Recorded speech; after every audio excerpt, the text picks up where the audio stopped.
Chapter 6. The Creative Conscience. Man is the quote-unquote ethical animal. Ethical in potentiality, even if, unfortunately, not in actuality. His capacity for ethical judgment, like freedom, reason, and the other unique characteristics of the human being, is based upon his consciousness of himself. A few years ago, Dr. Hobart Maurer conducted a notable little experiment in the psychological laboratory at Harvard. The purpose was to test the ethical sense of rats. Could rats balance the long-term good and bad consequences of their behavior and act accordingly?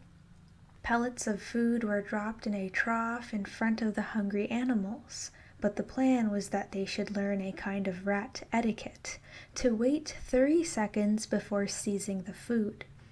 If the rat didn't wait, he received a punishment in the form of an electric shock through the floor of the cage.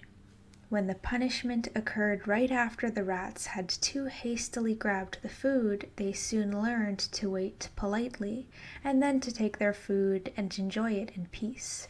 That is, they could integrate their behavior around the fact, wait a moment or you'll wish you had. But when the punishment was postponed, say for 9 or 12 seconds after the rats had broken the rule of etiquette, they had a very difficult time of it. Most rats could not then learn from the punishment. They became delinquent, that is, they grabbed the food willy-nilly, regardless of the punishment to come. Or they became neurotic. They withdrew from the food altogether and went hungry and frustrated. The essential point is they could not balance a future bad consequence of an action against their present desire for the food. This little experiment highlights the difference between man and rats. Man can look before and after. He can transcend the immediate moment, can remember the past and plan for the future, and thus choose a good which is greater, but will not occur till some future moment in preference to a lesser immediate one. By the same token, he can feel himself into someone else's needs and desires, can imagine himself in the other's place, and so make his choices with a view to the good of his fellows as well as himself. This is the beginning of the capacity, however imperfect and rudimentary it may be in most people, to love thy neighbor and to be aware of the relation between their own acts and the welfare of the community. The human being not only can make such choices of values and goals, but he is the animal who must do so if he is to attain integration. For the value, the goal he moves toward, serves him as a psychological center, a kind of core of integration which draws together his powers as the core of a magnet draws the magnet's lines of force together. We pointed out in a previous chapter that knowing what one wants is essential for the beginnings of the child's and young person's capacity for self-direction.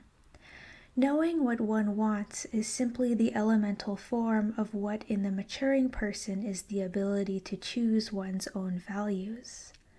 The mark of the mature man is that his living is integrated around self-chosen goals. He knows what he wants, no longer simply as the child wants ice cream, but as the grown person plans and works toward a creative love relationship, or toward business achievement or whatnot. He loves the members of his family not because he has been thrown together with them by the accident of birth, but because he finds them lovable and chooses to love them, and he works not merely from automatic routine, but because he consciously believes in the value of what he is doing. We saw in an earlier chapter that man's anxiety, bewilderment, and emptiness, the chronic psychic diseases of modern man, occur mainly because his values are confused and contradictory, and he has no psychic core. We can now add that the degree of an individual's inner strength and integrity will depend on how much he himself believes in the values he lives by. In this chapter, we inquire how a person can maturely and creatively choose and affirm such values. In the first place, Your values and mine, and our difficulty in affirming them, depend very much on the age we live in. It is always so. In an age of transition, when skepticism and doubt accompany every thought, the individual has a harder task. Goethe, who had no occasion to beat the drums for faith in the traditional sense, wrote, "All epochs that are ruled by faith, in whatever form, are glorious, elevating and fruitful in themselves and for prosperity. All epochs, on the other hand, in which skepticism in whatever form maintains a precarious triumph, even should they boast for a moment of borrowed splendor, lose their meaning, because no one can take pleasure in wrestling with what is essentially sterile. If, in these somewhat grandiloquent words, Goethe means by faith the convictions permeating the society, giving it a center of meaning and giving to its members a sense of purpose, his statement is historically accurate. We have only to call to mind Periclean Greece, or the time of Isaiah, or Paris in the 13th century, or the Renaissance and 17th century to see how such shared convictions draw together the creative forces of the period. But in the transitional or disintegrating phase of a historical period, such as at the end of the Hellenistic times and in the twilight of medievalism, the faith tends to break up also. Then two things generally happen. First, the beliefs and traditions handed down in the society tend to become crystallized into dead forms which suppress individual vitality. For example, the symbols used rampantly in the years of the waning of the Middle Ages became dry, empty forms, easy to argue about but devoid of content. The second thing which happens in such a time of transition is that vitality gets divorced from tradition and tends to become diffuse rebelliousness, which loses its power like water flowing in every direction on the ground. This was more or less the case in our own 1920s. Is this not roughly our dilemma today? Are we not caught between authoritarian trends on one side and directionless vitality on the other? Whether all readers would cut the pie of history the same way I do, and certainly history can be interpreted from different angles, everyone would agree that in times of social upheaval, like our own, people suffer from feelings of rootlessness and tend to cling to authority and established institutions as a source of security in the storm. As Dr. and Mrs. Lind point out in their study of the American town during the Depression in Middletown and Transition, most people are incapable of tolerating change and uncertainty in all sectors of life at once. So the citizens of Middletown were turning toward more conservative authoritarian beliefs in economics and politics, more rigid moral attitudes, and were joining in increased numbers the conservative, fundamentalistic, rather than the liberal churches. The danger in our middle of the 20th century is that persons, confused and bewildered and at times even in panic about what to believe in, as was the case in Europe in the 1930s, will grab at destructive and demonic values. Communism comes in to fill the vacuum of faith caused by the waning of established religion, writes Arthur M. Schlesinger, Jr. It provides a sense of purpose which heals internal agonies of anxiety and doubt. We may not be afraid that this nation will go communistic, as I am not, but the seizing upon destructive values shows itself in other ways in our society. There are clear signs that authoritarian, reactionary trends are growing in religion, in politics, in education, in philosophy, and in tendencies toward dogmatism in science. When people feel threatened and anxious, they become more rigid, and when in doubt, they tend to become dogmatic, and then they lose their own vitality. They use the remnants of traditional values to build a protective encasement and then shrink behind it, or they make an outright panicky retreat into the past. But many are discovering that the flight to the past doesn't work. Fortunately, such books as Henry Link's Return to Religion are as short-lived in their influence as they are temporarily popular. Such efforts are basically self-defeating. One can never apply some center from the outside. A resurgence of religious interest, occurring as in the upset Hellenistic times because of a failure of nerve, as Gilbert Murray put it, will do no good to the society or the persons themselves. Difficult as the task is, we must accept ourselves and our society where we are, and find our ethical center through a deeper understanding of ourselves as well as through a courageous confronting of our historical situation. In the last few years, another movement has been growing which is very different from the return to religion. Many intellectuals and other sensitive persons have become more and more aware of their loss in being cut off from the religious and ethical traditions of the culture, and that those who were not familiar with the thought of Isaiah, Job, Jesus, Buddha, Lao Tzu were missing something of crucial significance in an age when man must rediscover his values. They have turned with a new interest to the ethical and religious wisdom of the past. Some indications of this trend are found in the articles of David Reisman, such as Freud, Science and Religion in The American Scholar, and in the writings of Hobart Maurer. 4 consecutive issues of the Partisan Review in 1950 were given over entirely to articles by a score of novelists, poets, and philosophers on the topic Religion and the Intellectual. To the extent that this trend is not a product merely of the anxiety of our day, as in its best exemplars it certainly is not, it is indeed salutary.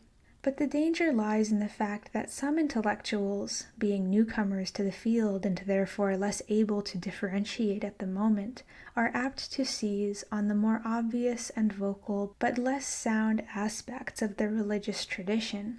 If the interest of the intellectuals in religion chiefly contributes to the growth of authoritarianism and reaction, we are the more lost.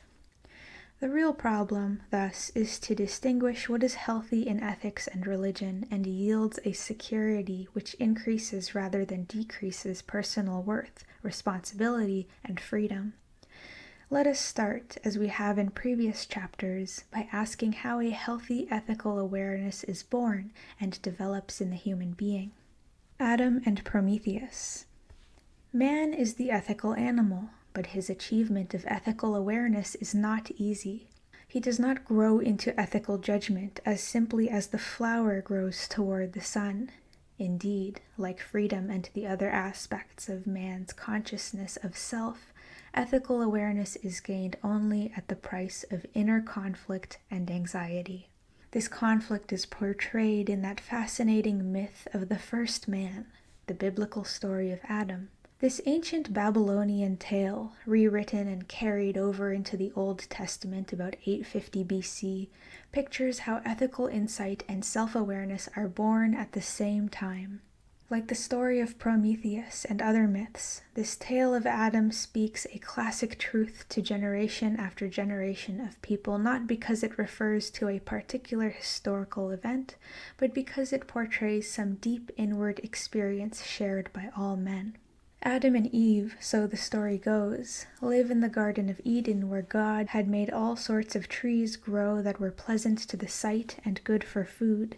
In this delightful land, they know neither toil nor want. Even more significantly, they have no anxiety and no guilt. They do not know they are naked. They have no struggle with the earth in wrestling their living, nor psychological conflict within themselves, nor spiritual conflict with God.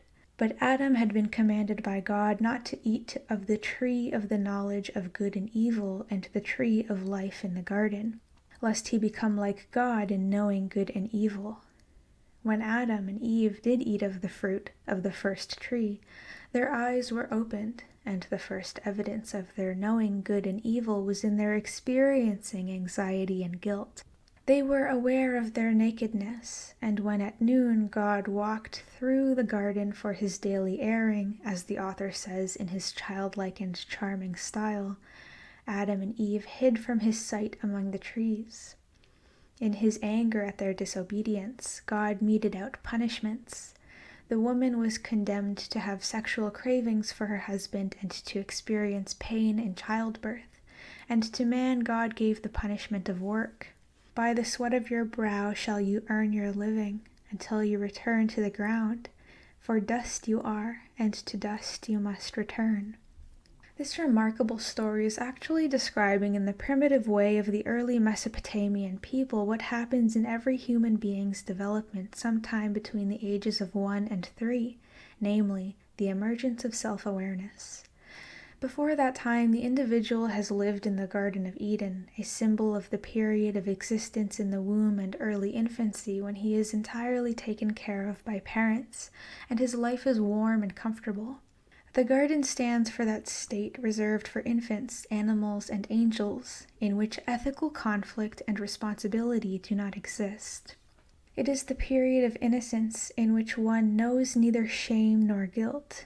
Such pictures of paradise without productive activity appear in many different forms in literature, and they are typically a harking back in romantic longing to the early state preceding self-awareness, or to that more extreme state with which the period of innocence has much in common psychologically, namely the existence in the womb. With the loss of innocence and the rudimentary beginnings of ethical sensitivity, the myth goes on to indicate the person falls heir to the particular burdens of self-consciousness, anxiety, and guilt feeling. He likewise has an awareness, though it may not appear till later, that he is of dust. That is to say, he realizes that he will sometime die. He becomes conscious of his own finiteness. On the positive side, this eating of the tree of knowledge and the learning of right and wrong represent the birth of the psychological and spiritual person. Indeed, Hegel spoke of this myth of the fall of man as a fall upward. The early Hebrew writers who put the myth into the book of Genesis might well have made it the occasion for celestial song and rejoicing, for this is the day, rather than at the creation of Adam, when man, the human being, was born. But what is amazing is that all this is pictured as happening against God's will and commandments. God is portrayed as being angry that man has become like one of us, in knowing good from evil, and now, suppose he were to reach out his hand and take the fruit of the tree of life also, and eating it, live forever. Are we to believe that this God did not wish man to have knowledge and ethical sensitivity? This God who, we are told just the chapter before in the book of Genesis, created man in his own image, which, if it means anything at all, means likeness to God in the respects of freedom, creativity, and ethical choice? Are we to suppose that God wished to keep man in the state of innocence and psychological and ethical blindness? These implications are so out of keeping with the astute psychological insight of the myth that we must find some other explanations. To be sure, the myth, coming as it does out of that dim period of 3,000 to 1,000 years before Christ, represents the primitive viewpoint. It is understandable that primitive storytellers would be unable to distinguish between constructive self-consciousness and rebellion, considering the fact that many people even today find it very hard to make that distinction. Furthermore, the God in the myth is Yahweh, the earliest and most primitive Hebrew tribal deity, who is notorious as the jealous and vindictive God. It was against the cruel and unethical ways of Yahweh that the later Hebrew prophets protested. We can get light on this strange contradiction in the Adam myth if we look at the parallel Greek myths of Zeus and the other gods on Mount Olympus, which arose in the same archaic epic. The Greek myth closest to the story of Adam is that of Prometheus, who stole fire from the gods and gave it to human beings for their warmth and productivity. The enraged Zeus, noting one night from a glow on earth that the mortals had fire, seized Prometheus, bore him off to the Caucasus, and chained him to a mountain peak. The torture devised by Zeus's skillful imagination was to have a vulture feast by day on Prometheus's liver, and then, when the liver had grown back during the night, the vulture would tear at it again the next day, thus ensuring perpetual torment for the hapless Prometheus.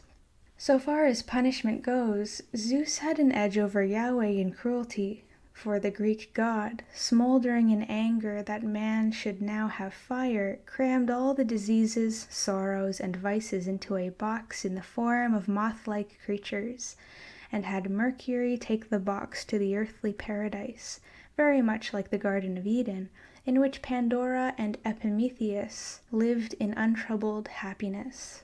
When the curious woman opened it, out flew the creatures, and mankind was visited with these never-ending afflictions. These demonic elements in the gods' dealings with man certainly do not present a pretty picture. As the Adam story is the myth of self-consciousness, Prometheus is the symbol of creativity, the bringing of new ways of life to mankind. Indeed, the name Prometheus means forethought, and as we have pointed out, the capacity to see into the future, to plan, is simply one aspect of self-consciousness. Prometheus's torture represents the inner conflict which comes with creativity. It symbolizes the anxiety and guilt to which, as creative figures like Michelangelo, Thomas Mann, Dostoevsky, and countless others have told us, the man who dares to bring mankind new forms of life is subject. But again, as in the Adam myth, Zeus is jealous of man's upward strivings and vindictive in punishment, so we are left with the same problem. What does it mean that the gods fight against man's creativity? To be sure, there is rebellion against the gods in the actions of both Adam and Prometheus. This is the angle from which the myths as they stand make sense.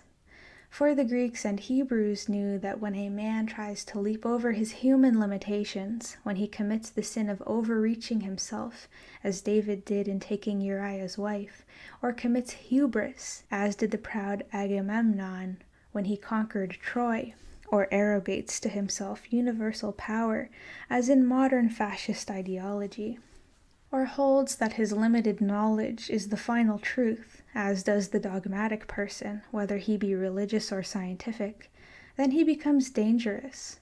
Socrates was right. The beginning of wisdom is the admission of one's ignorance, and man can creatively use his powers, and to some extent transcend his limitations, only as he humbly and honestly admits these limitations to begin with.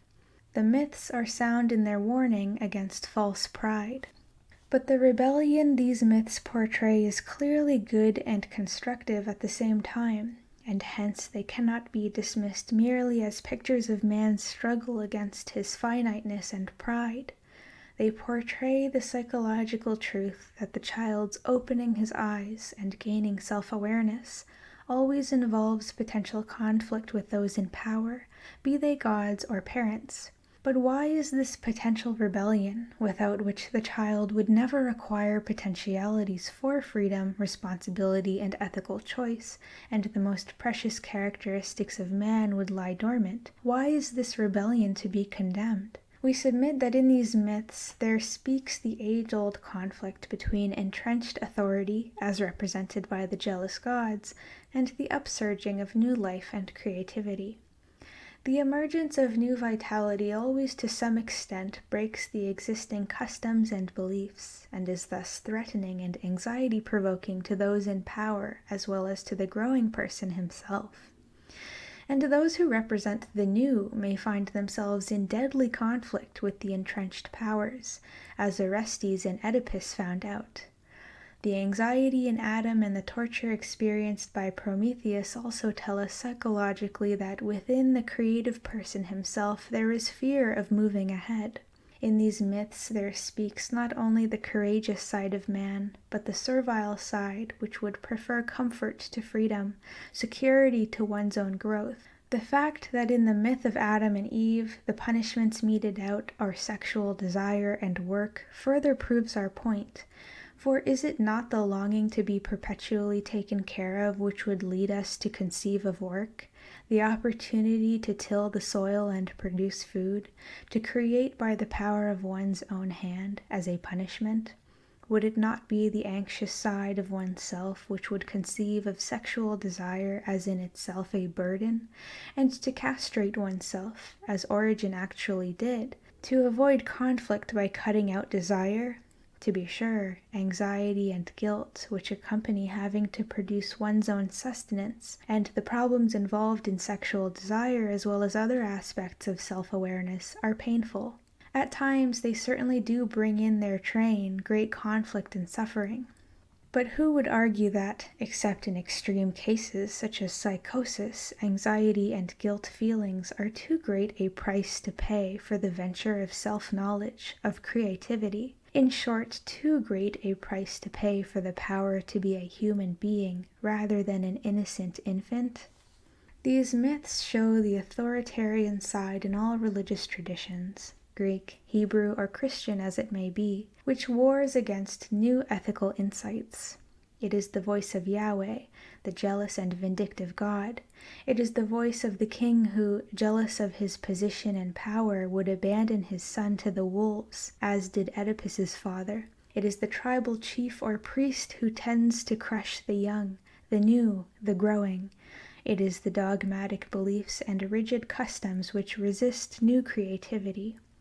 To be sure, every society must have both sides, the influences which bring new ideas and ethical insights into birth, and the institutions which conserve the values of the past. No society would survive long without both new vitality and old forms, change and stability, the prophetic religion which attacks existing institutions, and the priestly religion which protects the institutions.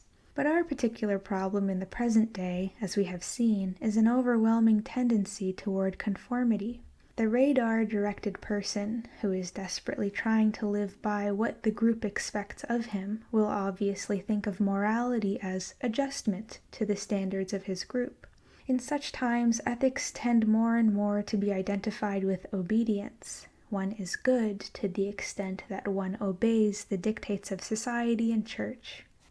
An uncritical view of the Adam myth, of course, makes a very good rationalization for such tendencies. One can point out that if Adam had not disobeyed, he would never have been forced out of paradise. This is much more appealing to people in our upset times than one might think, for the state symbolized by paradise, where there is no care or want or anxiety or conflict or need for personal responsibility, is devoutly to be wished in an age of anxiety.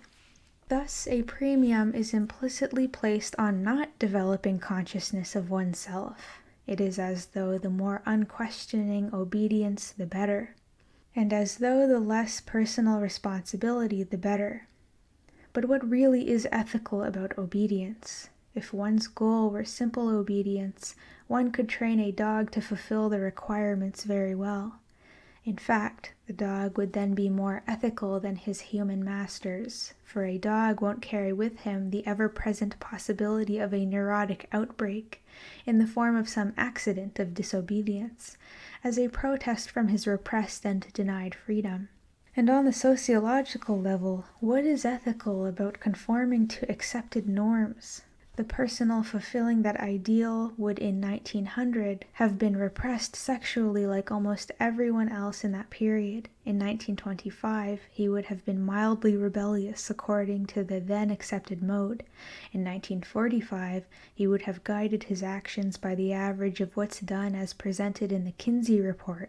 Whether you dignify the standards by calling them cultural or moral rules or absolute religious doctrines, what is ethical about such conformity?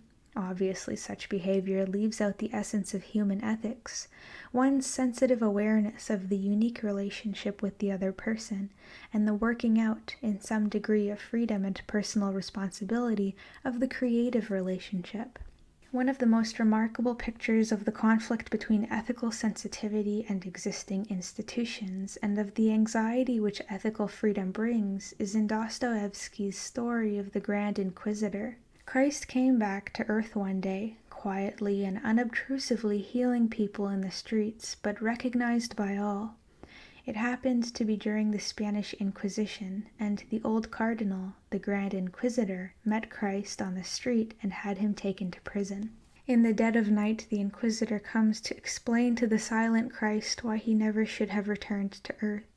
For 15 centuries, the Church has been struggling to correct Christ's original mistake in giving man freedom, and they will not allow him to undo their work. Christ's mistake, says the Inquisitor, was that in place of the rigid ancient law, he placed on man the burden of having, with free heart, to decide for himself what is good and what is evil. and this fearful burden of free choice is too much for men.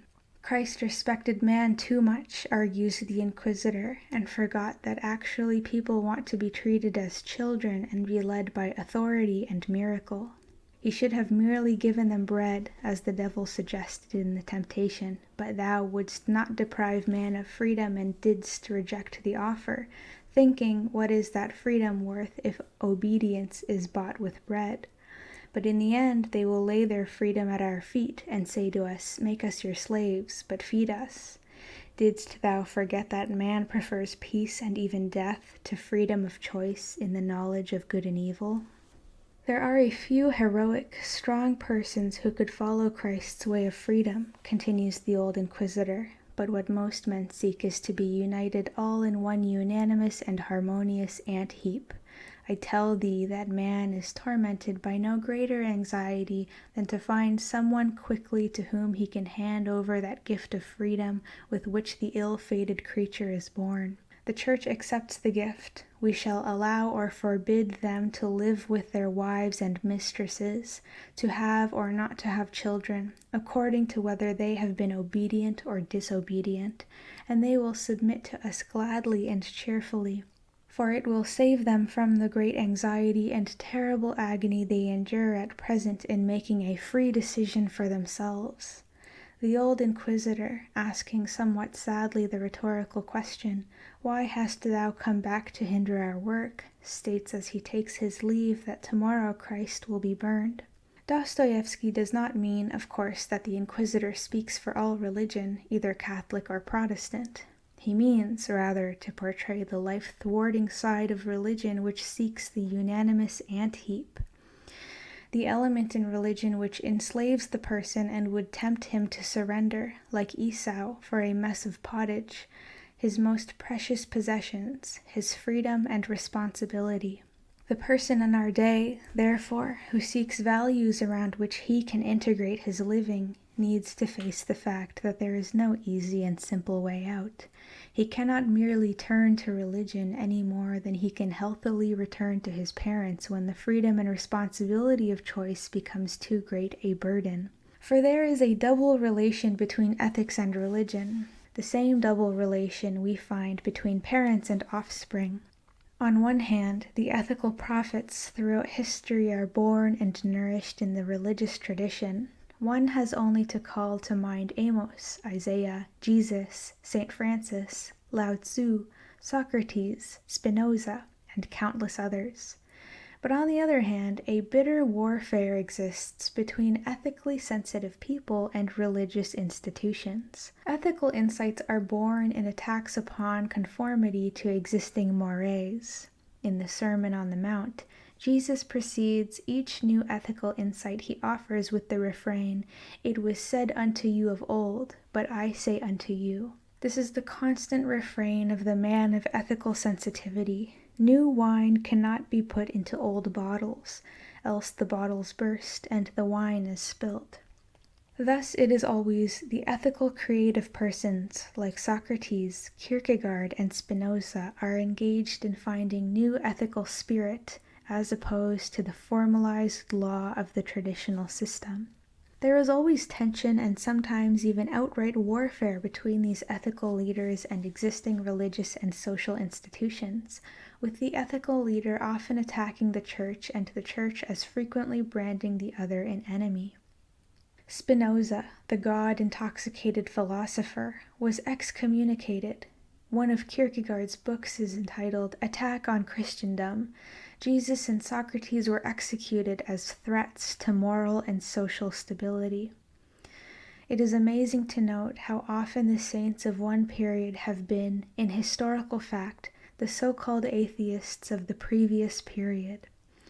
In our own day, the examples of those who attack existing religious institutions as opposed to ethical growth include Nietzsche in his protest that Christian morality is motivated by resentment, and Freud in his criticism of religion as ensconcing people in infantile dependency.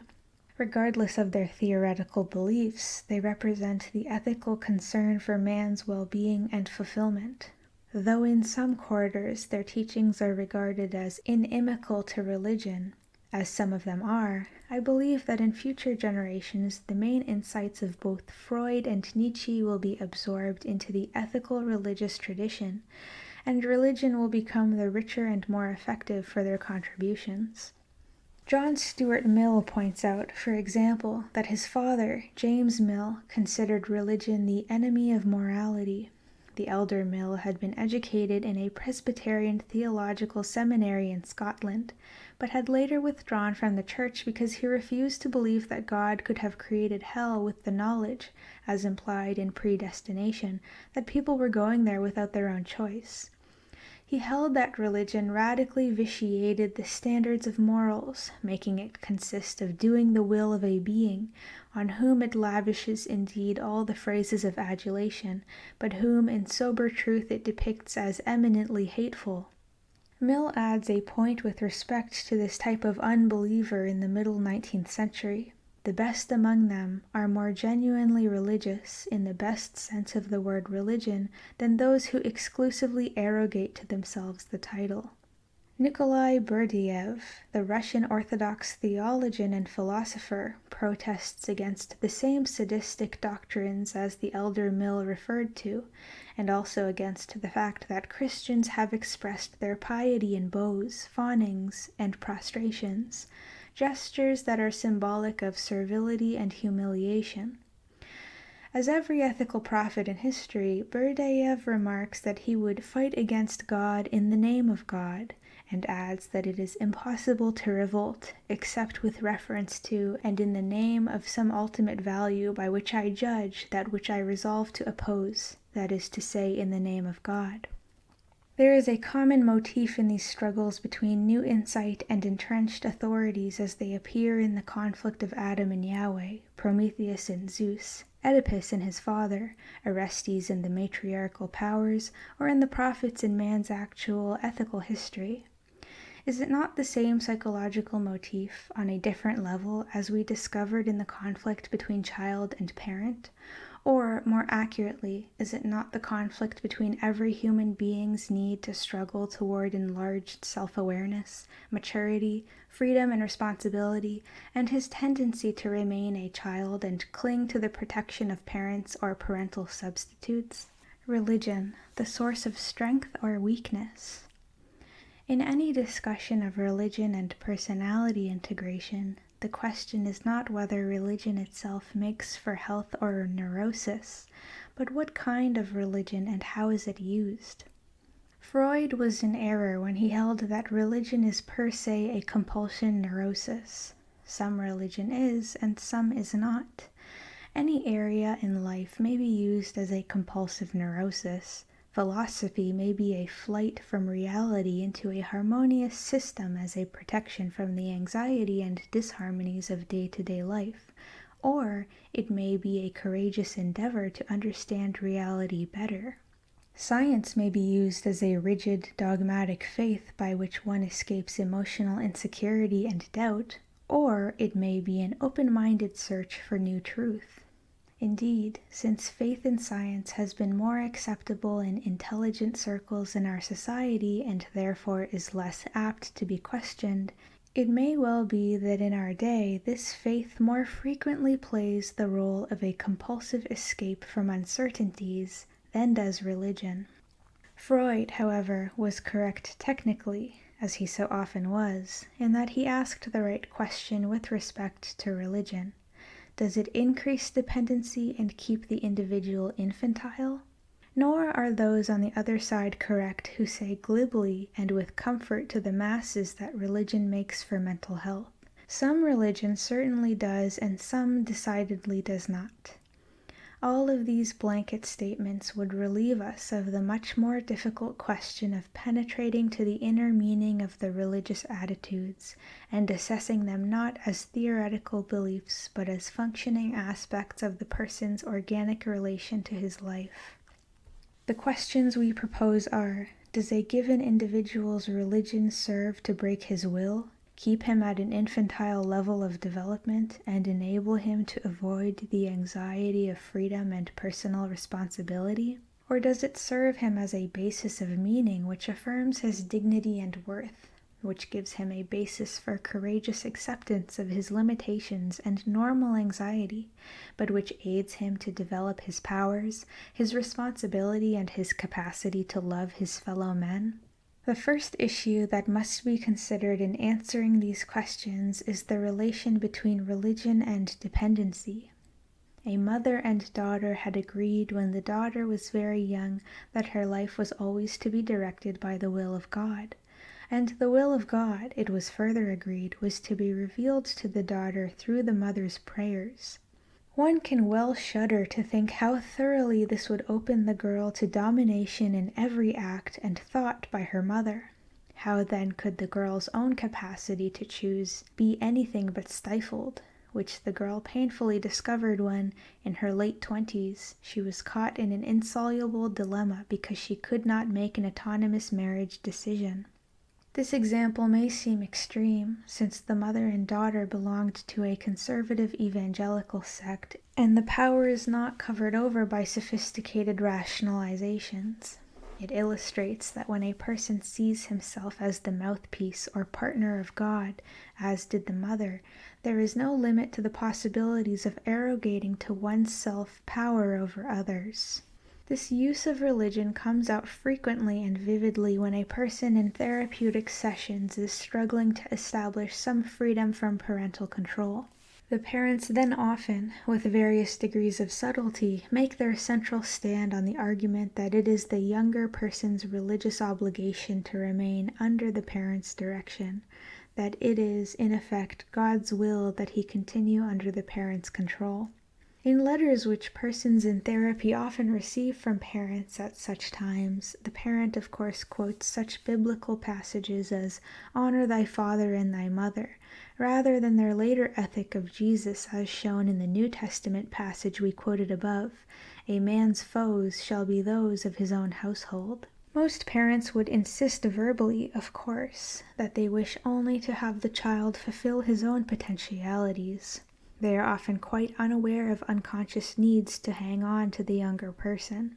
But the fact that they so often behave as though the son's or daughter's fulfillment were to be achieved only by remaining under their control reveals something quite different from their conscious intentions. The son's or daughter's becoming free often stirs up some deep anxiety in the parent, an anxiety which shows how difficult it is for parents in our society really to believe in the indigenous potentialities of the child, perhaps because it is so hard for them to believe in their own potentialities. And how strong is the tendency of all entrenched authority to keep its power even at the price of breaking the other person into submission. The conflicts are made more complex because the younger person struggling for autonomy has often been inculcated with a deep sense of doom if he does not obey parental precept. And he is already generally fighting considerable anxiety and guilt feelings within himself over his effort to be free. Often at this stage, persons have dreams in which they are guilty yet not guilty, guilty like Orestes, yet having to go ahead. One such person dreamed that he was being cited as guilty by Senator McCarthy in the Senate, though he knew within himself that he really was not guilty. The problem of being prey to someone else's power is reinforced, of course, by one's own infantile desires to be taken care of. Thus, there are tendencies within oneself to give oneself over to the dominating person. About half my own psychotherapeutic work over the past 10 years has been with persons from specifically religious backgrounds and in the religious professions, and about half with persons of no specific religious background or interest. I have received some impressions which, while they should be taken very tentatively, may nonetheless be helpful in illuminating some psychological effects of religious training in our society. I cite these impressions for two reasons. First, they may be useful to readers in the religious tradition who are concerned with avoiding the side of religion, as of any other part of the culture, which leads to neurotic pitfalls. Second, these impressions may be helpful to readers who are not part of any specifically religious tradition, but who, like an increasing number of sensitive persons in our day, are concerned with distinguishing what aspects of religion aid in the discovery of one's personal values and what aspects do not. These impressions are that people from religious backgrounds are apt, first, to have a more than average zest in wanting to do something with themselves and their lives. But, secondly, they are apt to have a particular attitude which I would call the divine right to be taken care of. These two attitudes, of course, are contradictory. They are parallel to the two contradictory effects of religion, which we have discussed above and will discuss later in this chapter. The first attitude, the strong interest in doing something about one's problems, needs no comment. It is a function of the person's confidence in meaning and value in life, is one constructive contribution of a mature religion and, as we shall indicate below, generally has an energizing influence on therapy. But the attitude of the divine right to be taken care of is quite something else. It is one of the greatest blocks to the development of these persons toward maturity in therapy as well as in life in general.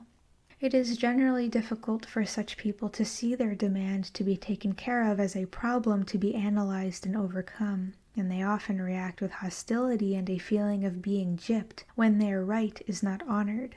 Of course, they have been told God will take care of you from the early days when they sang the song in Sunday school to the present vulgarized form of the same idea in many movies.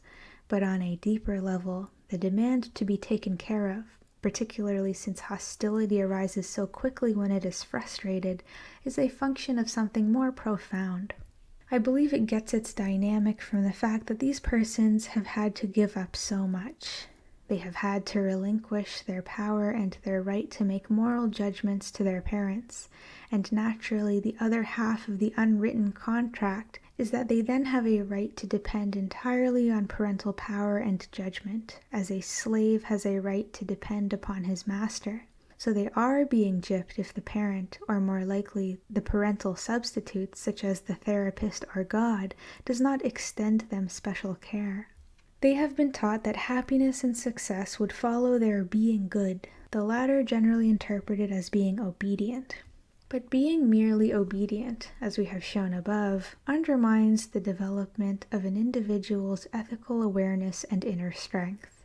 By being obedient to external requirements over a long period of time, he loses his real powers of ethical, responsible choice. Strange as it sounds, then, the powers of these people to achieve goodness and the joy which goes with it are diminished. And since happiness is not the reward of virtue, as Spinoza remarked, but virtue itself, the person who surrenders his ethical autonomy has relinquished to the same degree his power to attain virtue and happiness. No wonder he feels resentful. We can see more concretely what these people have had to give up when we look at how the obedience morality, the emphasis on being good by subordinating oneself, got its power in modern culture. It takes its modern form largely from patterns copied from the development of industrialism and capitalism in the last 4 centuries. Now the subordination of the person to mechanical uniformity, the arranging of one's life to fit the requirements of work and parsimony, did bring financial and, as a result, social success during the major part of the modern period. One could argue persuasively that salvation follows obedience, for if one was obedient to the demands of work in an industrial society, one tended to accumulate money. Anyone who has read of the business acumen of the early Quakers and Puritans, for example, knows how well these economic and moral attitudes worked together. The Quaker dollar was a concrete solace for the great resentment engendered in the middle classes because of the emotional privations they suffered in this obedience system. But times change, as we have indicated in earlier chapters, and in our day, early to bed and early to rise may make a man healthy, but there is no guarantee that it will make him wealthy and wise. Ben Franklin's precepts, tithing and daily fidelity to routine work, no longer ensure success. The religious person, furthermore, particularly if he is a minister or otherwise engaged in professional religious work, has had to give up a realistic attitude toward money. He is not supposed to require that he be paid such and such a salary. In many religious circles, it is considered undignified to talk about money, as if being paid, like toilet activities, is a necessary part of life, but the ideal is to act as though it doesn't really occur.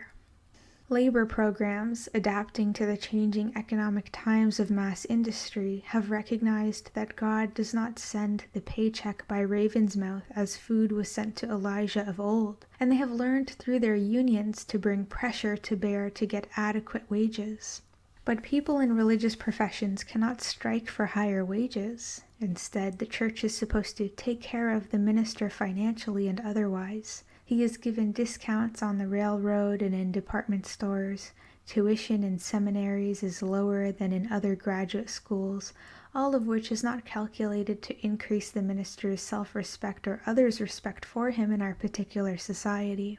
The fact that the religious person is not supposed to take active steps to ensure his financial security is another evidence of the underlying assumption in our society that material security will somehow come automatically if one is good, an assumption closely connected with the belief that God will take care of you.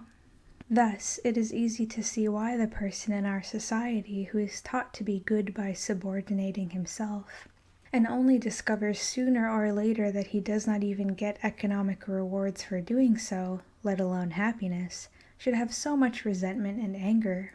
It is this buried resentment which gives the dynamic to the demand to be taken care of. It is as though the person were silently saying, "I was promised I would be taken care of if I was obedient. Look how obedient I have been. So why am I not taken care of?" The belief in the divine right to be taken care of often brings with it the feeling that one has a right to exercise power over others. That is to say, if one believes that persons should be under the power of others, he will not only submit himself to some more powerful person for the purpose of getting care, but he will feel it is his duty to take care of and to exercise power over some person below him on the scale.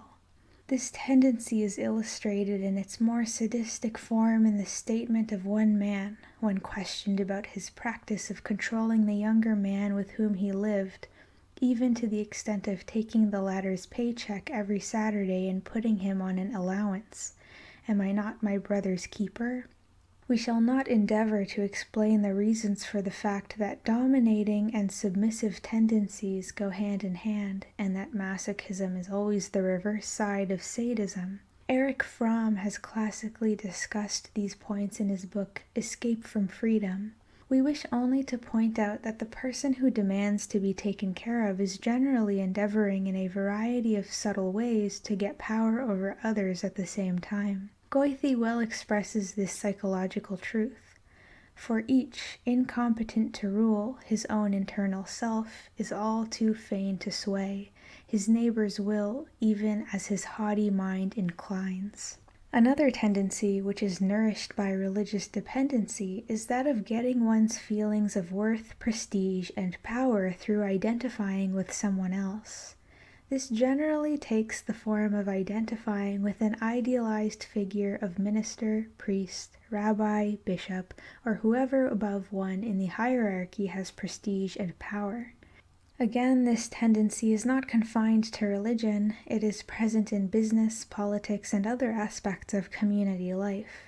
It is a regular phenomenon in psychotherapy called transference, and shows itself, among other ways, in the patient's needing to build the therapist up and to get prestige from the fact that the therapist is well known.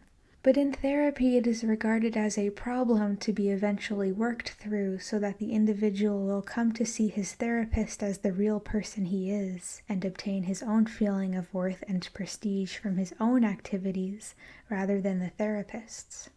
This tendency in religion seems to rest on a deeper level than in some other areas of social living. It, of course, receives reinforcement from deteriorated interpretations of vicarious suffering and atonement. It is as though everyone were trying to live vicariously through someone else, until no one knows where he himself is. It is amazing how easily the Christian teaching of love can deteriorate into everyone's agreeing, if you take responsibility for me, I will for you.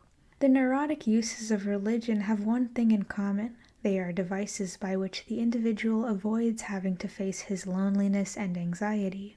God is made into a cosmic papa, in Odin's phrase. Religion in this form is a rationalization for covering up the realization, a realization which contains a good deal of terror for those who take it seriously, that the human being is in the depths of himself basically alone, and that there is no recourse from the necessity of making one's choices ultimately alone. It is utter terror and loneliness that drive a man to address the void as thou. Thus speaks a character in Edna St. Vincent Millay's Conversation at Midnight. But if the need to escape terror and loneliness are the main motives for turning to God, one's religion will not help him toward maturity or strength, and it will not even give him security in the long run.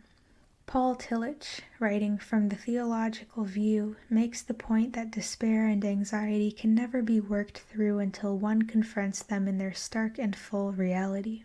This truth is obviously just as valid psychologically. Maturity and eventual overcoming of loneliness are possible only as one courageously accepts his aloneness to begin with.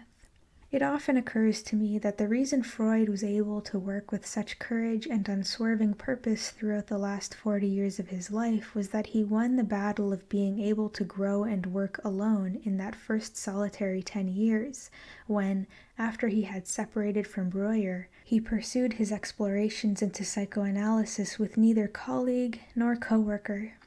It seems to me, further, that this is the battle of creative ethical figures like Jesus win in the wilderness, that the real meaning of the temptations with which Jesus wrestled was not in the desire for bread or power, but in the temptation, as put in the words of the devil in the story, to throw himself down from the mountain to prove that God was protecting him. He will give his angels charge of you. They will bear you on their hands, lest you strike your foot against a stone. When one has been able to say no to the need that he be borne up, when, in other words, he is able not to demand he be taken care of, when he has the courage to stand alone, he can then speak as one with authority. And did not Spinoza's refusing to flee from excommunication by his church and community mean his winning the same inner battle of integrity? The same struggle for the power not to be afraid of aloneness, without which the noble ethics, certainly one of the great works of all time, could not have been written? However these thoughts may be, Spinoza gives us a statement which blows like a fresh and cleansing wind through the foggy, morbid swamps of clinging dependency in religion. Quote, "Whoso loveth God truly must not expect to be loved by him in return." Here speaks in this shattering sentence the brave man, the man who knows that virtue is happiness, not a claim check for it, that the love of God is its own reward, that beauty and truth are to be loved because they are good, and not because they will redound to the credit of the artist or scientist or philosopher who loves them. Spinoza, of course, does not at all mean to imply the martyr-like, sacrificial, masochistic attitude for which his sentence might be mistaken. He rather is stating in its most unequivocal form the basic characteristic of the objective nature. He rather is stating in its most unequivocal form the basic characteristic of the objective, mature, creative person, in his words, the blessed and joyful person, namely the capacity to love something for its own sake, not for the sake of being taken care of or gaining a bootlegged feeling of prestige and power. Certainly, loneliness and anxiety can be constructively met, though this cannot be done through the deus ex machina of a cosmic papa. It can be achieved through the individual's confronting directly the various crises of his development, moving from dependence to greater freedom and higher integration by developing and utilizing his capacities, and relating to his fellows through creative work and love. This does not imply that there is no such thing as authority in religion or any other field. It does imply that the question of authority should first be put the other way around, that is, as the question of personal responsibility. For authoritarianism, the neurotic form of authority, grows in direct proportion to the degree in which the individual is trying to avoid responsibility for meeting his problems himself. In therapy, for example, it is precisely the times when the patient feels some special or overpowering anxiety that he seeks to make an authority of the therapist. And the fact that at these times he tends to identify the therapist with God and his parents presents another proof for the contention above, that he is searching for someone to whom he can hand himself over for care. Fortunately, it is not difficult to demonstrate that the therapist is not God. And it is a red-letter day in a patient's therapy when he discovers this fact and is not frightened. Instead of trying to argue with oneself or others on the merits of various authorities, therefore, it is better initially to confront oneself, in self-scrutiny, with the question, what anxiety makes me now wish to run to the wings of an authority, and what problem of my own am I trying to evade? The upshot of this discussion is that religion is constructive as it strengthens the person in his sense of his own dignity and worth, aids him in his confidence that he can affirm values in life, and helps him in the use and development of his own ethical awareness, freedom, and personal responsibility. Thus, religious faith or practices like prayer cannot be called good or bad in themselves. The question is, rather, how much the belief or practice is, for the given person, an escape from his freedom, a way of becoming less of a person, or how much it is a way of strengthening him in the exercise of his own responsibility and ethical power. The person praised in Jesus' parable in Matthew was not the one who was afraid and buried his talent, but the persons who courageously used their talents, and these, the good and faithful persons, were given more power. The creative use of the past. In the final paragraph of his last book, the Venerable Freud quotes this verse from Goethe, "What thou hast inherited from thy fathers, acquire it to make it thine." We now consider how a person can acquire the inheritance from his fathers in the ethical and religious tradition. We have placed this section after the one above, for it makes no sense to talk about tradition until the problem of dependency is clarified. To the extent that an adult person has achieved some freedom and identity as a self, he has a base from which to acquire the wisdom in the past traditions of his society and to make it his. But if this freedom is missing, traditions block rather than enrich. They may become an internalized set of traffic rules, but they will have little or no fructifying influence on one's inward development as a person. As we saw in Chapter 2, part of the malady of our day is that we have lost much of our creative relationship to the wisdom of the past. Henry Ford's statement in the 1920s, "History is bunk," received wide publicity and occasioned a good deal of debate. The mere fact that such an issue could ever be accepted for discussion indicates the rebelliousness toward tradition which was fairly prevalent then. But history is our social communal body. In it we live, move, and have our being, and to cut oneself off from it, to hold it is inconsequential, is about as sensible as to say, my physical body is bunk. To be proud of having no interest in the religious traditions of one's society falls in the same category. In the 1920s, and even later, to an extent, it has often been the attitude among sophisticated people that to have no concern with religious tradition was a sign of emancipation.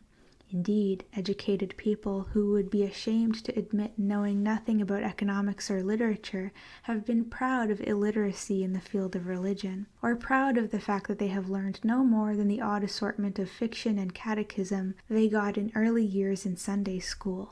The attitudes of dependency which we discussed in the previous section and these sophisticated attitudes both have the same result. They shut the person off from a creative relationship to an important segment of the wisdom of thy fathers. This situation is unfortunate not only for the society but also for the person himself. for it robs him of an important part of his historical body, and thus contributes much to the diffuse perplexity and feelings of rootlessness of individuals in our day. It is important, therefore, whether we are intellectuals or sophisticates or merely alert human beings seeking bearings in a confused and perplexed time, to ask, how can one relate to the inherited traditions so that one's own freedom and personal responsibility are not sacrificed in the process? One principle, to start with, is clear.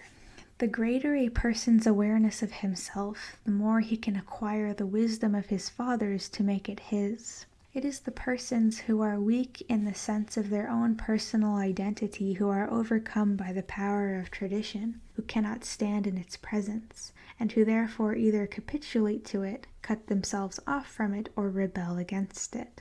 This is graphically illustrated by some modern artists who are afraid to look at Renaissance pictures for fear they might be influenced. One of the distinguishing marks of strength as a self is the capacity to immerse oneself in tradition and at the same time be one's own unique self. This is what the classics in literature, ethics, or any other field should do for one. For the essence of a classic is that it arises from such profound depths in human experience that, like the works of Isaiah or Oedipus or the Way of Lao Tzu, it speaks to us who live centuries later in vastly different cultures as the voice of our own experience, helping us to understand ourselves better and enriching us by releasing echoes within ourselves which we may not have known were there. Deep calleth unto deep, as the psalmist puts it. One need not go along literally with Jung's concept of archetypes or the collective unconscious to agree that the deeper one goes into one's own experience, let us say in confronting death or experiencing love, or in the elemental relations in the family, the more one's experience has in common with similar experiences of other men in other ages and cultures.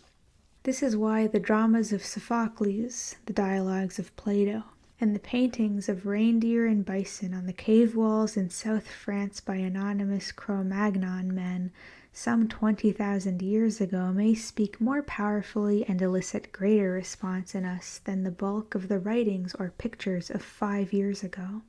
But the more profoundly one delves into his own experience, the more original are his reactions and productions. Here is the seeming paradox, which no doubt everyone knows to be true in his own experience, that the more profoundly he can confront and experience the accumulated wealth in historical tradition, the more uniquely he can at the same time know and be himself. The battle, therefore, is not between individual freedom and tradition as such. The issue, again, is how the tradition is used. If a person asks, what does the tradition, be it a tradition in ethics like the 10 Commandments or the Sermon on the Mount, or a tradition in art like Impressionism, require of me, he is turning tradition to authoritarian uses. Tradition will then not only quench his own vitality and creative insight, but it will also serve as a convenient way for him to avoid responsibility for his own choices. But if he asks, what does the tradition have to teach me about human life in my particular time and with my problems, he is using the wealth of wisdom accumulated through historical tradition for his own enrichment and guidance as a free person. One of the first things necessary for the creative relationship to the inherited wisdom in the religious traditions is to remove religious discussion from such deteriorated forms as the debates over the belief in the existence of God. The tendency to make that issue central, as though God were an object alongside other objects, whose existence can be proved or disproved as we prove or disprove a mathematical proposition or a scientific fact, shows our modern tendency to split up reality, and then, following the dichotomy which Descartes bequeathed to us, we tend to assume that everything must be proven by the methods which properly fit mechanics and physical science. To make God an entity, a being over against other beings, located in space heaven only knows where, is a carryover of a primitive view, full of contradictions and easily refutable. Paul Tillich, in a recently published book, which scholars are already referring to as probably the most important theological work so far in the 20th century, points out that to argue for the existence of God implies as much atheism as to argue against it. It is as atheistic to affirm the existence of God as to deny it. God is being itself, not a being. We define religion as the assumption that life has meaning. Religion, or lack of it, is shown not in some intellectual or verbal formulations, but in one's total orientation to life. Religion is whatever the individual takes to be his ultimate concern. One's religious attitude is to be found at that point where he has a conviction that there are values in human experience worth living and dying for. We obviously do not mean that all religious traditions or attitudes are equally constructive. They may be destructive, as illustrated in the religious fervor of the Nazis or in the Inquisition. The problem always remains for theology, philosophy, and ethics, with the aid of the sciences and history of man, to determine what beliefs are most constructive and most consistent with other truth about human life. The point we wish to emphasize is that psychologically religion is to be understood as a way of relating to one's existence. By their fruits ye shall know them. Erich Fromm is entirely accurate when he remarks, there is much less difference between a mystic's faith in God, by which he means the indigenous convictions of the religious person rather than other worldly creeds, and an atheist's rational faith in mankind, than between the former and that of a Calvinist, whose faith in God is rooted in the conviction of his own powerlessness and in his fear of God's power. When one is able to relate creatively to the wisdom of his fathers in the ethical and religious tradition, he finds that he discovers anew his capacity for wonder. It is self-evident that the capacity for active, responsive wonder has been largely lacking in modern society. This is one side of the vacuity and emptiness which so many people feel in our period. Wonder may be described in many ways. From Kant's statement, two things incline the heart to wonder, the moral law within and the starry sky above, and on the latter point Freud agreed. To the wonder which grips us as one aspect of the feelings of pity and terror which purge the soul, as Aristotle pointed out, when we see dramatic tragedy.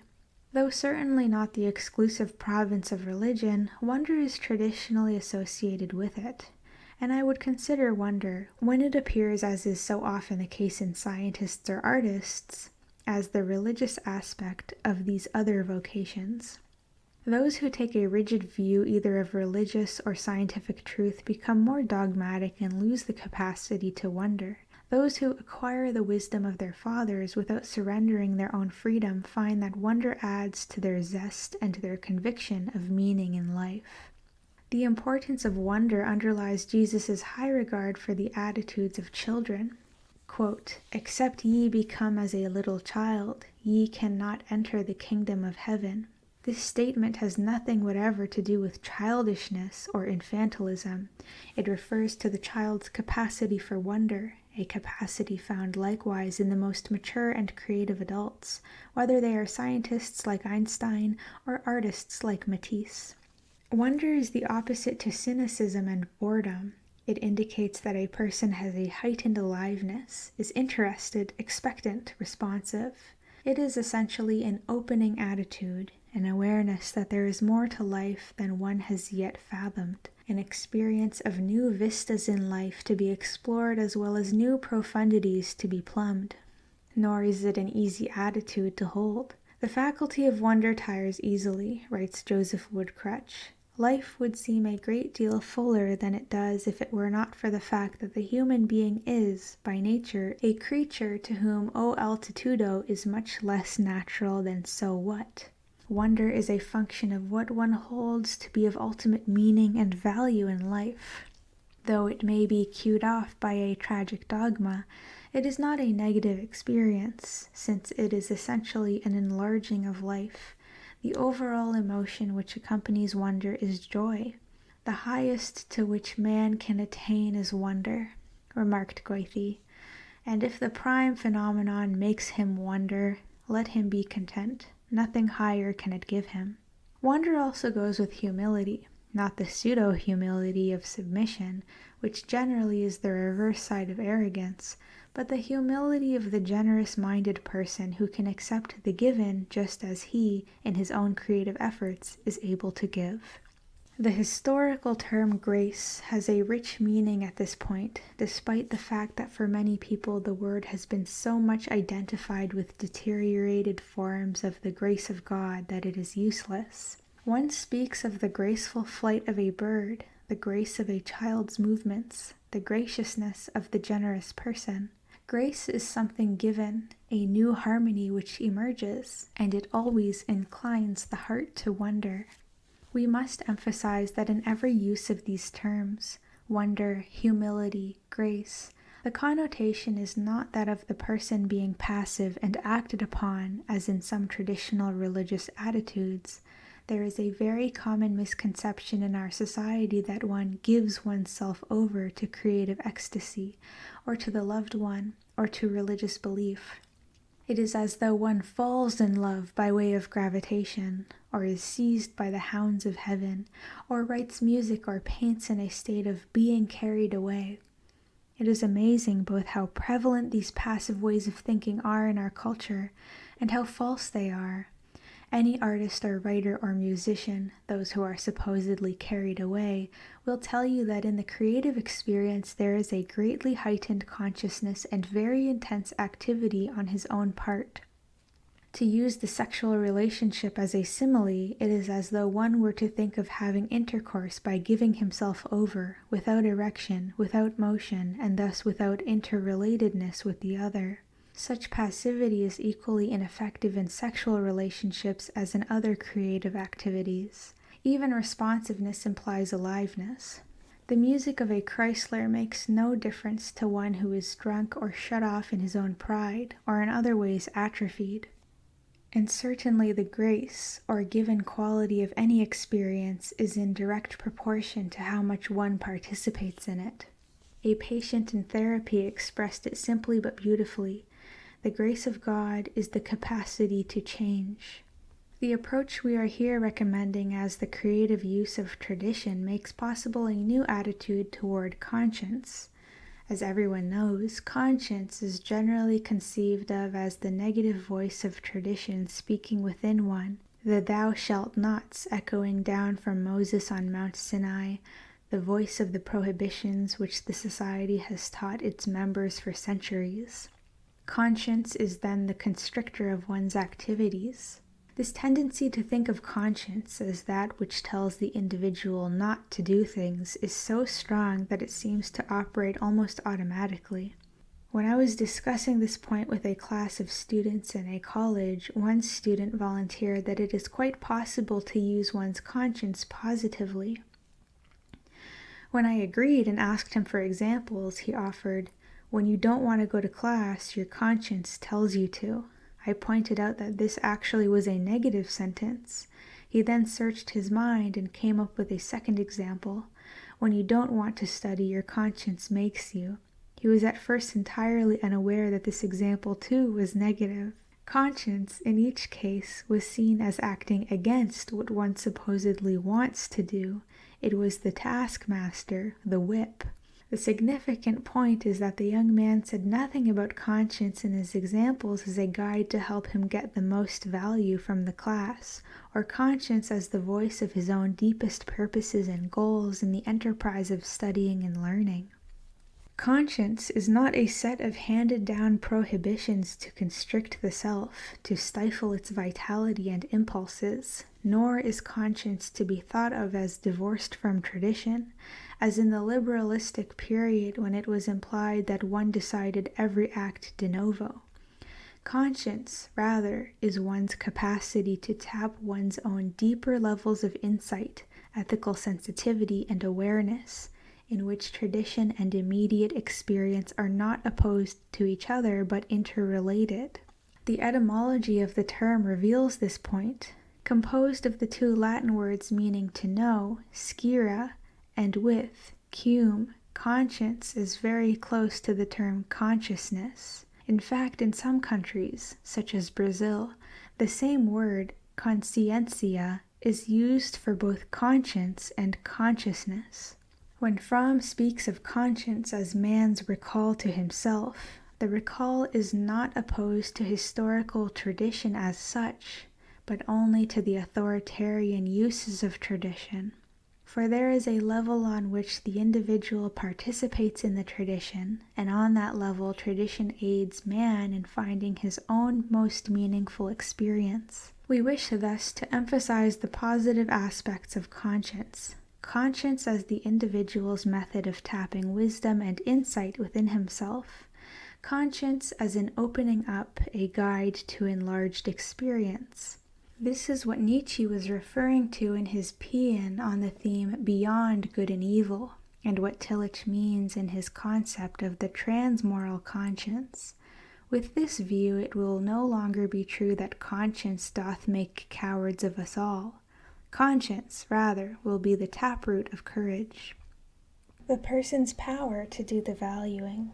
Some readers may have been thinking, during our discussion of the loss of the center of values in our society, that what is necessary is simply to work out a new set of values, and others may have the thought, there's nothing wrong with the values of the past, such as love, equality, and human brotherhood. We need simply to bring these values back again. Both of these points miss the central problem, namely that modern man has to a great extent lost the power to affirm and believe in any value.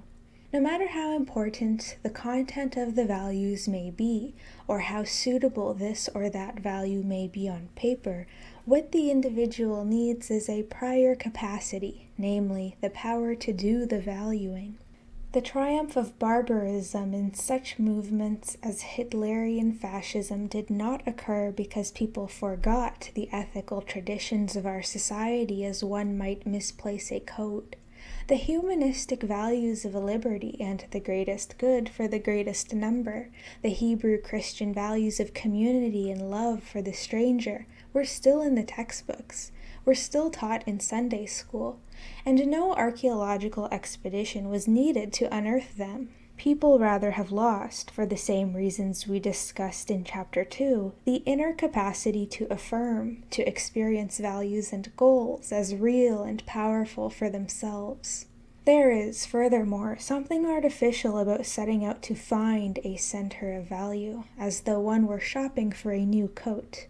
The endeavors to discover values outside oneself generally slide the individual directly into the question of what the group expects of him. What is the style these days, in values as in coats? And this, as we have seen, has been part and parcel of the trends toward emptiness in our society.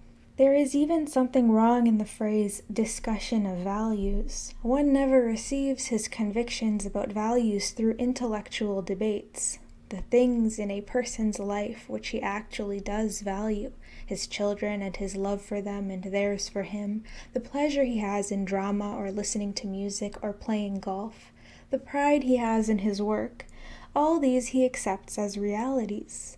He would regard any theoretical discussion of the value of his loving his children or his pleasure in music, for example, as irrelevant, if not impertinent. If you pushed him, he would say, I value the love of my children because I actually experience it. And if you pressed far enough to irritate him, he might well say, if you haven't experienced it yourself, I can't explain it to you. In actual life, the real value is something we experience as connected with the reality of our activity, and any verbal discussion is on a quite secondary level. We do not mean to psychologize values, or to imply that anything toward which one is inclined at the moment is good and true, nor are we implying any depreciation of the role of the sciences of man, as well as philosophy and religion, in clarifying values. Indeed, I believe that the combined contributions of all these disciplines are required for the solution of our crucial problem of what values modern man can live by. But we do not mean to emphasize that unless the individual himself can affirm the value, unless his own inner motives, his own ethical awareness, are made the starting place, no discussion of values will make much real difference. Ethical judgment and decision must be rooted in the individual's own power to evaluate. only as he himself affirms, on all levels of himself, a way of acting as part of the way he sees reality and chooses to relate to it. Only thus will the value have effectiveness and cogency for his own living. For this obviously is the only way he can or will take responsibility for his action, and it is the only way that he will learn from his action how better to act next time. For when we act by rote or rule, we close our eyes to the nuances, the new possibilities, the unique ways in which every situation is different from every other. Furthermore, it is only as the person chooses the action, affirms the goal in his own awareness, that his action will have conviction and power, for only then will he really believe in what he is doing. Man should really be called the valuator, said the old Zarathustra. Check out Thus Spoke Zarathustra on Right Here Audio. We're on part 5. No people could live without first valuing. If a people will maintain itself, however, it must not value as its neighbor valueth. Valuing is creating. Hear it, ye creating ones. Valuation itself is the treasure and jewel of the valued things. Through valuation only is there value, and without valuation the nut of existence would be hollow. Hear it, ye creating ones. End quote. Let us see more concretely how a man makes an ethical choice. Every act has an infinite number of deterministic elements in it, to be sure, but at the moment of personal decision, something occurs which is not just the product of these conditioning forces. A man, for example, is confronted with a picket line as he arrives to board a steamer for a trip to fill a speaking engagement. The strike, say, is one in which the issue of justice is far from simple, as in the recent disputes in the New York harbor between two stevedore unions. The man is confronted with what for him, let us assume, is a strong ethical issue. Shall he cross the picket line? He may endeavor by countless means to determine the justice of the strike, to weigh his own needs to take the trip, or alternate means of transportation. But at the point of decision to board the ship or not, he draws himself together and assumes the risk in his decision. This risk will be present no matter which way he decides. The action, like a dive into the water, is done by the person as a whole or not at all. To be sure, we are speaking in somewhat ideal terms. Many persons would tend to act by a rule, I never cross picket lines, or the hell with strikers, and to rationalize out of the responsibility this way or that. But to the extent that the person is able to fulfill his human capacities in any action, that is, to choose in self-awareness, he makes the decision as a relative unity. This element of unity does not arise merely out of the integration of his personality. Though the more mature he is, the more will he be able to act in this way. Rather, it arises from the fact that any action chosen in self-awareness is a placing of oneself on the line, as it were. It involves a commitment, to a greater or lesser extent, a leap. It is as though one were saying, to the best of my lights at the moment, this is what I choose to do, even though I may know more and choose differently tomorrow. The person's act of choosing itself throws a new element into the picture. The configuration is changed, if ever so slightly. Someone has thrown his weight on one side or the other. This is the creative and the dynamic element in decision. As everyone knows, a person is influenced in a multitude of ways by unconscious forces, but it is often overlooked that conscious decisions, if they are soundly and not precipitately or defiantly made, can change the direction in which unconscious forces push. This is illustrated most fascinatingly in dreams and therapeutic sessions when a person has been struggling for months to make the decision, let us say, to leave home and get a job on his own. During these months, his dreams have been roughly equally on the pro and con side of the issue, some dreams warning him to stay home, others saying it is better to go. He finally makes the decision to leave, and his dream suddenly becomes strongly on the positive side, as if the conscious decision releases some unconscious power likewise.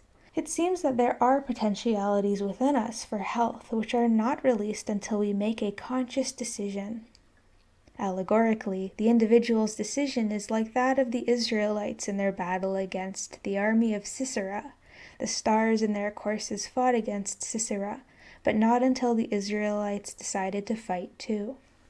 An ethical act, then, must be an action chosen and affirmed by the person doing it, an act which is an expression of his inward motives and attitudes. It is honest and genuine in that it would be affirmed in his dreams as well as his waking thoughts.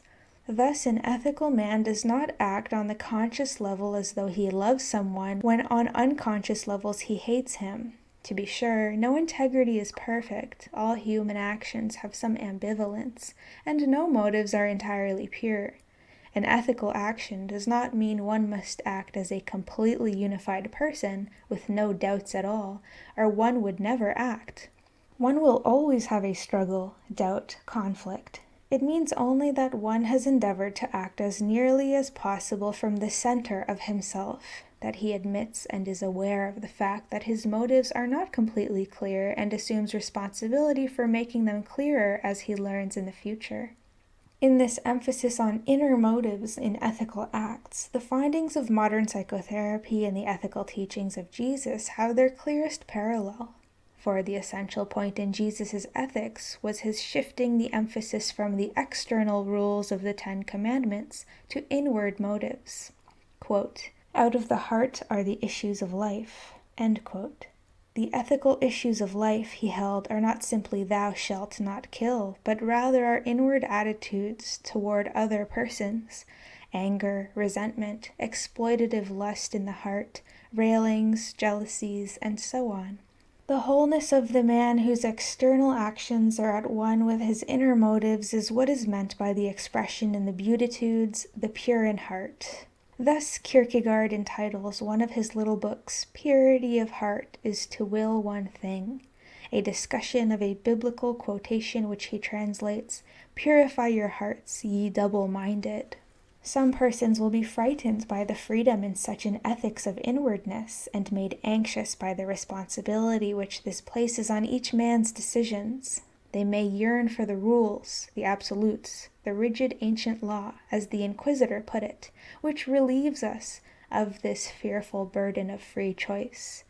And in the longing for a rule, one might protest, "Your ethics of inward motives and personal decision lead to anarchy. Everyone can then act as he wishes." But freedom cannot be avoided by such an argument. For what is honest and true for a given person is not totally dissimilar from what is true for others. Dr. Tillich has stated that the principles which constitute the universe must be sought in man, and the converse is true, that what is found in man's experience is to some extent a reflection of what is true in the universe. This can be clearly illustrated in art. A picture is never beautiful if it is not honest, and to the extent that it is honest, that is, represents the immediate, deep, and original perceptions and experience of the artist, it will have at least the beginnings of beauty. This is why the artwork of children, when it is an expression of their simple and honest feelings, is almost always beautiful. Any line one makes as a free, spontaneous person will have in it the beginning of grace and rhythm. The harmony, balance, and rhythm which are principles of the universe, present in the movement of stars as well as atoms, and underlying our concepts of beauty, are likewise present in the harmony of rhythm and balance of the body as well as other aspects of the self.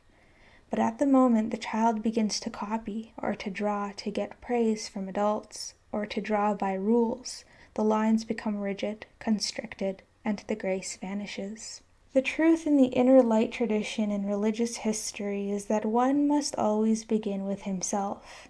No one has known God, said Meister Eckhart, who has not known himself. Fly to the soul, the secret place of the Most High. Relating this truth to Socrates, Kierkegaard writes, "In the Socratic view, each individual is his own center, and the entire world centers in him, because his self-knowledge is a knowledge of God." This is not the whole story of ethics and the good life, but certainly if we do not start there, we will get no place.